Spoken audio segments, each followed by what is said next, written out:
Bonjour, mon nom est Claude Vachon. Aujourd'hui, je suis heureux d'être avec vous pour partager la parole de Dieu. J'espère que vous avez votre Nouveau Testament, que vous pourrez ouvrir dans les Actes des Apôtres, chapitre 5. On va regarder ce matin les versets 27 à 32.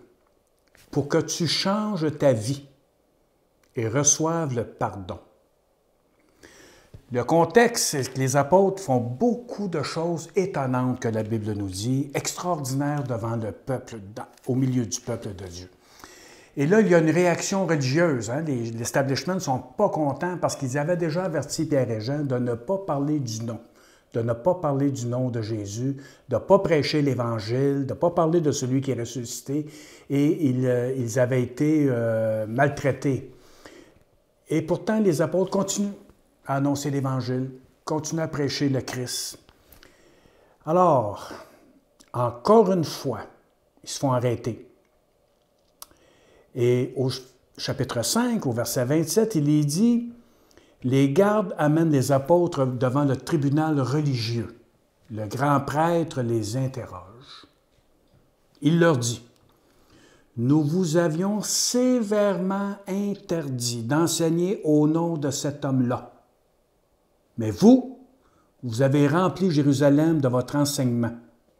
Vous voulez donc nous rendre responsables de sa mort. » La puissance de Dieu, la puissance du Christ se manifeste à travers les apôtres. Ils prêchent l'Évangile avec autorité. Les âmes viennent à lui, les gens se convertissent à Jésus-Christ. Les gens sont guéris. Il y avait le lépreux, pas le lépreux, mais le boiteux que Pierre a relevé. Mais il y a eu beaucoup d'autres miracles pendant la prédication de l'Évangile. Le Saint-Esprit était sur eux et il agissait avec grandeur. On peut dire ça comme ça.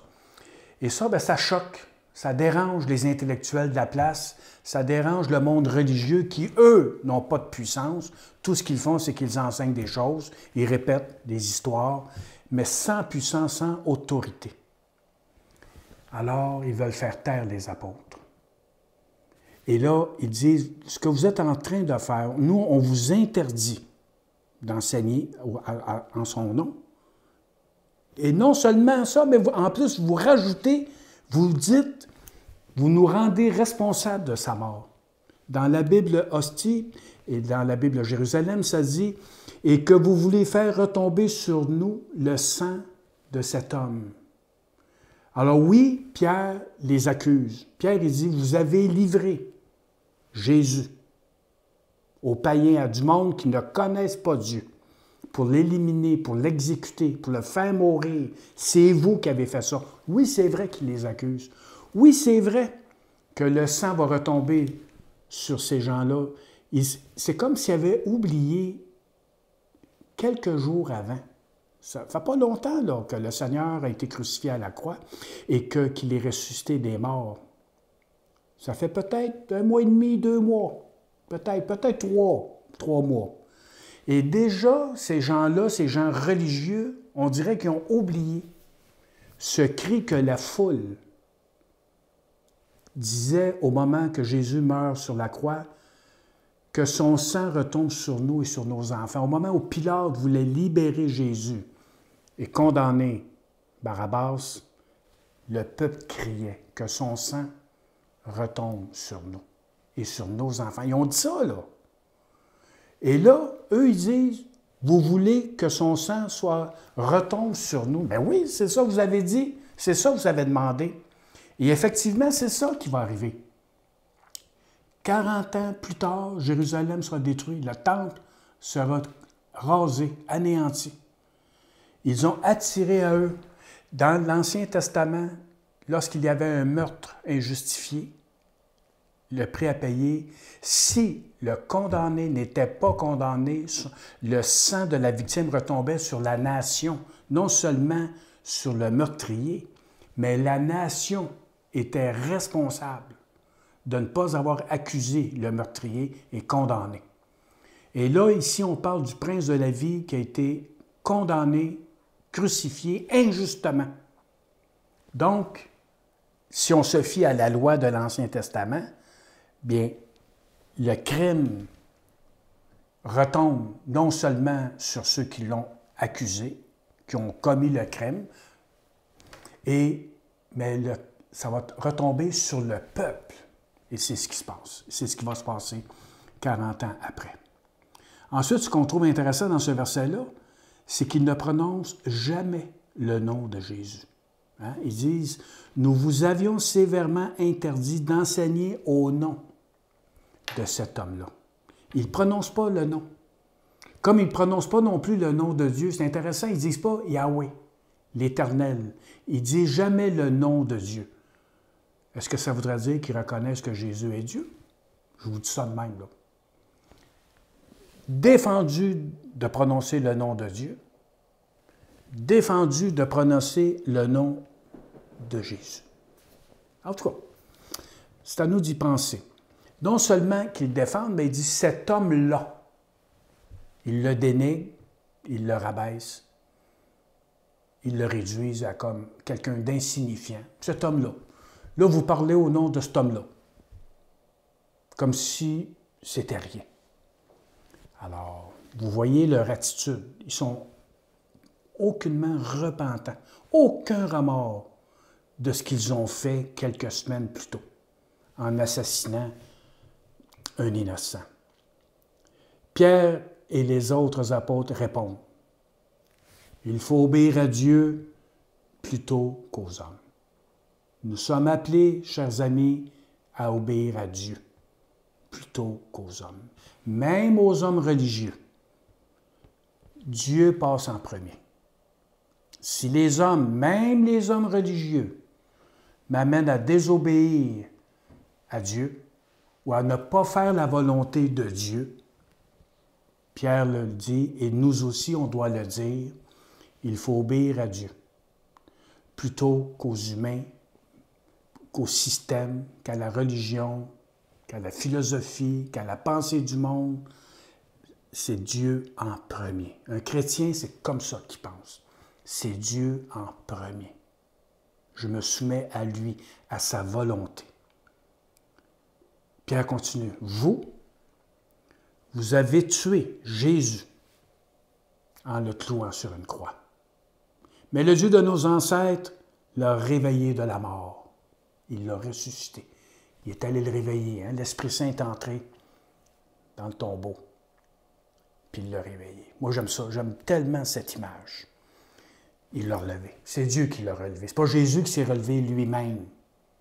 C'est le Père qui reconnaissait l'œuvre de cet homme-là, puis est allé le chercher. Il l'a sorti. Et là, il y a des témoins. Dieu l'a élevé par sa puissance. Il l'a fait chef et sauveur pour que le peuple d'Israël change sa vie et reçoive le pardon de ses péchés. Jésus est sorti de la mort. Dieu l'a réveillé, il est allé le chercher. Il l'a ramené. Les apôtres l'ont vu. Ils ont vécu avec lui pendant 40 jours. Ils l'ont entendu, ils l'ont vu manger, ils l'ont touché. Alors, s'il était juste un fantôme ou un esprit ou une entité spirituelle, bien, il n'aurait pas pu manger, puis il n'aurait pas pu le toucher non plus.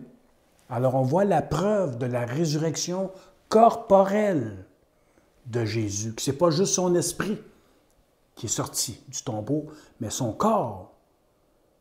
Et là, Dieu l'a amené. Maintenant, il y a un homme à la droite de Dieu qui est assis sur un trône. Et il dit, il l'a fait chef. Il l'a fait chef suprême, certaines traductions nous disent. Il l'a fait prince. Alors, s'il est le chef, s'il est le prince, qu'est-ce que ça dit? Pour que le peuple d'Israël change sa vie. Jésus étant le chef, il nous appelle à changer notre vie, à changer de direction. Nous avons vécu jusqu'à aujourd'hui selon nos pensées, nos idées, notre religion, nos principes, notre philosophie. On vivait selon nos passions, nous étions esclaves, emprisonnés dans le monde dans lequel nous vivions, puis qu'on vit encore, là, dans lequel nous sommes. Et Jésus, quand on se tourne vers lui, qu'on reconnaît ce qu'on est en train de lire, que Jésus, il est le chef, qu'il est le chef suprême de l'univers. Il n'est pas le chef de la religion catholique, protestante, évangélique, puis nommez-la toute, là. Il est le chef suprême de toute la création. Il a autorité. Et il nous dit, change ta vie. Dans nos vieilles traditions, ça dit se repentir. Mais c'est ça que ça veut dire, se repentir. Change ta vie, change de direction. Arrête de vivre comme tu vivais avant, de penser comme tu vivais avant. Voici maintenant, je vais te montrer le chemin. Jésus a dit, je suis le chemin, la vérité et la vie. Nul ne vient au Père que par moi. La seule manière de changer notre vie, changer de direction, puis s'enligner vers l'éternité, c'est de mettre en pratique ce qu'il nous dit, ce qu'il nous enseigne. Alors, c'est pour ça que je vous dis que c'est important que vous ayez un Nouveau Testament, que vous puissiez l'ouvrir, lire des évangiles, lire les actes des apôtres, comme on est en train de faire présentement, et de vous laisser conduire, de laisser Jésus être votre chef et de vous conduire. Il va vous montrer le chemin. Mais c'est à vous de prendre cette décision-là. Lui, il ne peut pas décider pour vous. C'est vous. Lui, il vous l'offre, il vous le propose. Voici le chemin. Il disait à certaines personnes, hein, quand vous lisez les évangiles, « Viens et suis-moi ». Comment est-ce qu'on fait ça, le suivre? Ce n'est pas de rentrer dans la religion, le suivre. C'est de mettre en pratique ce qu'il dit. C'est de croire. Croire ce qu'il est ressuscité, qu'il est le chef, puis de croire ce qu'il dit. Parce qu'un chef, qu'est-ce que ça fait un chef? Bien, ça guide, ça donne des ordres, ça nous dit quoi faire. C'est ça un chef. Un chef d'équipe, il va dire à son équipe, bon, bien aujourd'hui, voici notre projet, voici notre plan d'action. Puis là, il nous amène à le suivre puis à faire ce qu'on a à faire pour la journée. C'est comme ça, c'est un chef. Sinon, il n'y a plus de chef. Tout le monde est chef? Mais non. Il y a un chef, il y en a un. Il n'y en a qu'un seul qui est ressuscité d'entre les morts. Il n'y en a qu'un seul que Dieu a reconnu comme chef suprême, comme prince. Et c'est Jésus de Nazareth. C'est ce que Pierre cherche constamment à convaincre le tribunal religieux. Que Jésus, c'est lui le oint, c'est lui le Messie, c'est lui qu'il faut suivre. Ensuite, qu'est-ce qu'il dit? Bien, il dit que le peuple d'Israël change sa vie et reçoive le pardon de ses péchés. Alors, si on vient au début du verset, Dieu l'a élevé par sa puissance, il l'a fait chef. Alors, je viens de vous expliquer c'est quoi un chef.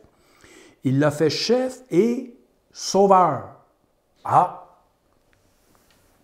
Quelle bonne nouvelle! Non seulement il me dit, il me montre le chemin, mais il me sauve. Il me sauve. Comment est-ce qu'il me sauve? C'est lui qui a le pouvoir de pardonner mes péchés, tous mes péchés. Ils sont si nombreux. Hein? Mon passé, là, je ne suis pas capable de l'effacer moi-même. C'est lui. C'est lui qui est venu pour me sortir de ça. Me sortir de mes péchés, de me pardonner toutes mes fautes. Il les a pris sur lui. Il a payé, il a donné sa vie pour que je reçoive le pardon. Donc, il est le chef, il est le prince et il est aussi le sauveur. Est-il votre sauveur? Il est venu me sauver du monde, de la vie dans laquelle j'étais, dans la vie dans laquelle je vivais. Il me dit, sors de là. Mais comment je fais ça? Bien, je vais te sortir de là. Suis-moi. Suis-moi, je vais te sortir de là. Viens, suis-moi. Alors, en m'engageant, en tournant mon regard vers lui, en me détournant du monde dans lequel j'étais perdu, pour me tourner vers lui, vers sa parole, vers son œuvre, ce qu'il a fait pour moi, il change ma vie, ma manière de penser, et il me sauve. J'ai reçu le pardon de mes péchés par la foi en Jésus, par la foi en lui, parce que je crois ce que Pierre est en train de dire. Je crois ça. Pierre a vu le Messie. Ils dit, on l'a vu. Ce que nous avons vu et entendu, l'apôtre Jean dit ça. Ce que nous avons vu et entendu, nous vous l'annonçons. Alors oui, moi je crois que Jésus, Dieu l'a réveillé, hein? Il l'a sorti et qu'il est le Sauveur, que je peux mettre toute ma confiance en lui.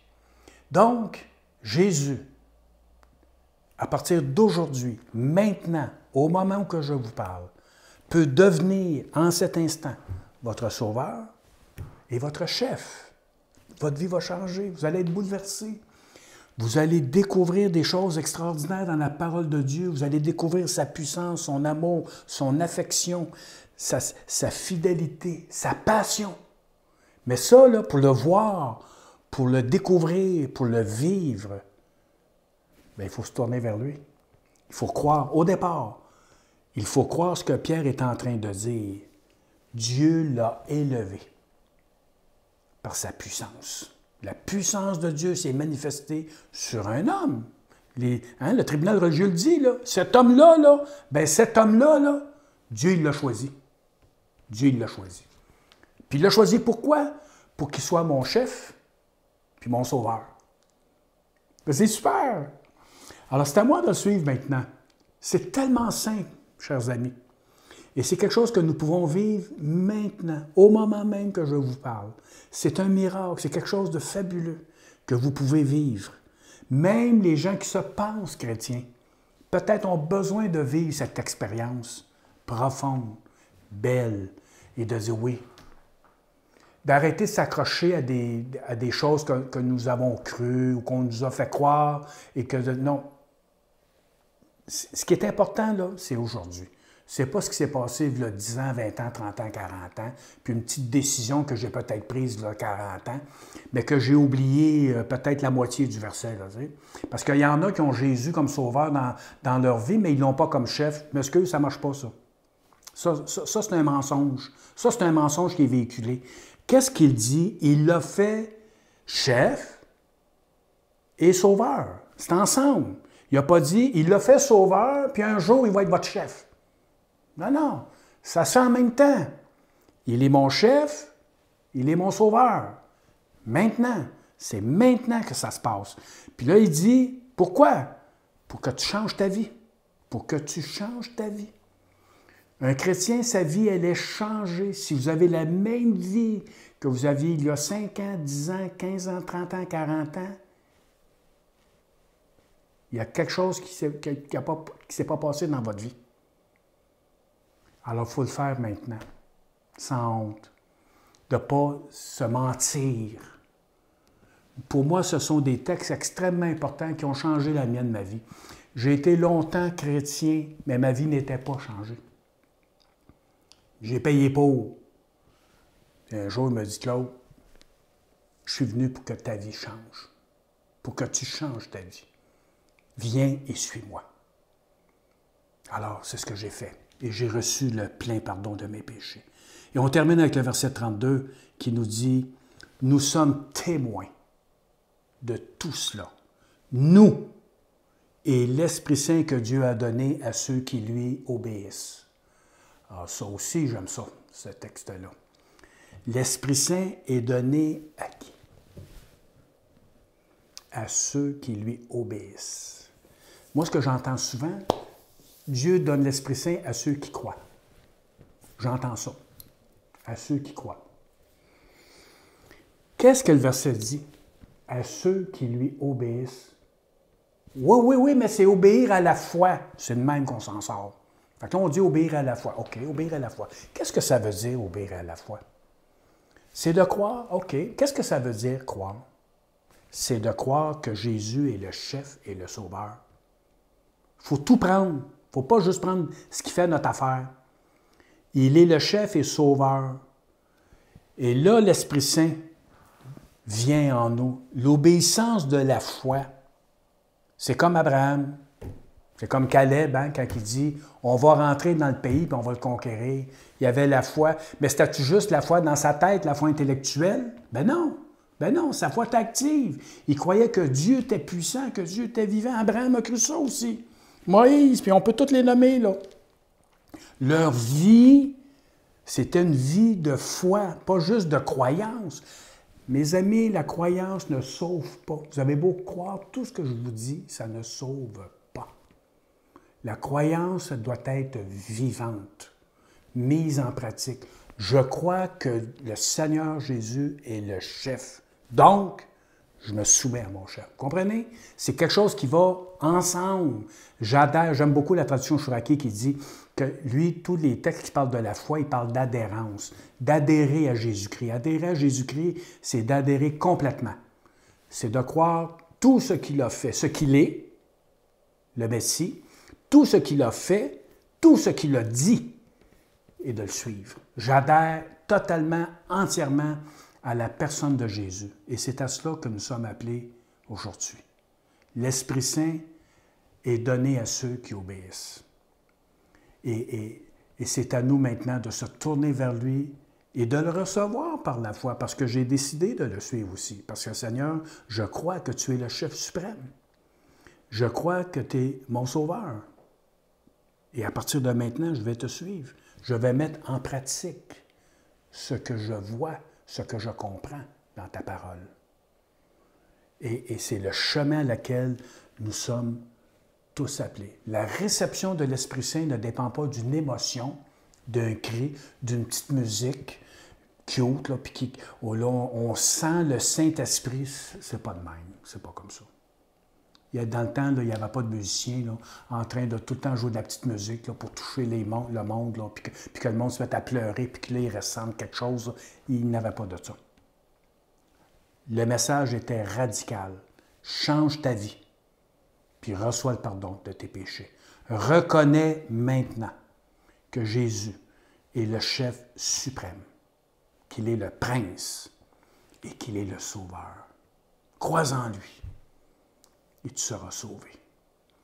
Seigneur Dieu, que tu bénisses cette parole, que chaque ami qui sont à l'écoute puisse être touché par ta grâce, que tu ouvres les yeux, que tu accomplisses des miracles maintenant et que les âmes viennent à toi, Seigneur, qu'ils découvrent qui tu es, que Dieu a élevé cet homme, Jésus de Nazareth, qu'il l'a élevé par sa puissance et qu'il l'a fait mon chef, mon prince, et qu'il l'a fait mon sauveur, pour qu'à partir de maintenant, que ma vie soit changée et que je reçoive maintenant le pardon de tous mes péchés.